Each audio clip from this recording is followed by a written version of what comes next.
Okay, when assembling this gutter, do yourself a favor, and the screws you use, if they have any of these down there at the store, do yourself a favor. I don't recommend these. I recommend finding screws like this instead. This is the screw you ought to be using. It'll save you a lot of headaches. It'll make for a nice project. Things will go well. But these other ones, unless you got another bunch of clamps and a helper, it'll drive you nuts.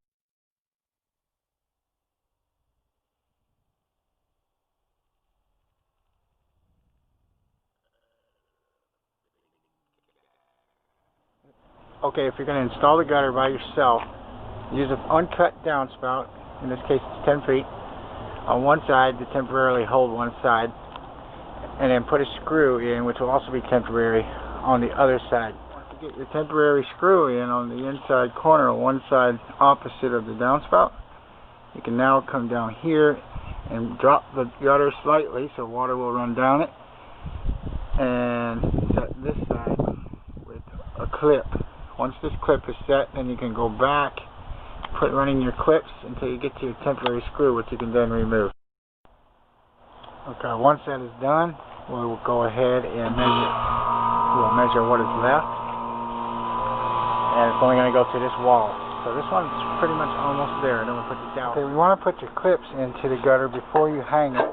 And this particular style of clips is fairly easy to put on. Hook it under the lip, and then it goes down right here, and then later we'll run a screw through there. So I don't know exactly what code is. I like to space them pretty close together. The gutter itself is hung nice and sturdy, and it can withstand a pretty good load. So it's better to put these on before getting into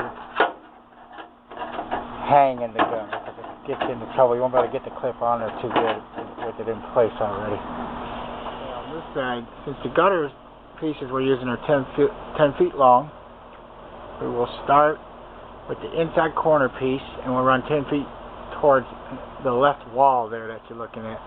Well, then we have a joiner coupling on there already. We'll then finish it out with a capped off piece, measuring and cutting.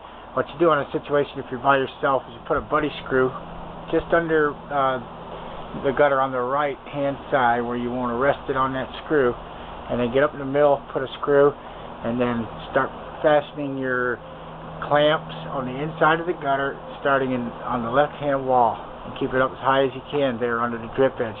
You'll then run it down slope by removing the screw on the end, and then removing your buddy screw. Ultimately you get all your clamps. Okay, once the gutters are all installed, you want to go back with an all-purpose gutter sealant. Actually, you want to go back with a gutter sealant or an all-purpose sealant and get the seams. We'll start with this one right here. Well, for everywhere there's a joint or a screw hole or a screw head, we will go ahead and put the sealant on it on the entire job. So that's it. There's a little more to it. If you're going to use gutters that have seams, like 10-foot pieces or 12-foot pieces, it's going to cause you to have a lot more seams that you'll have to seal later. But all in all, it's a do-it-yourself project. It could be a little bit of a headache, but don't be daunted by that. You'll give it a try. Hope you enjoyed the video. See you later. That what we're about to study is important because of what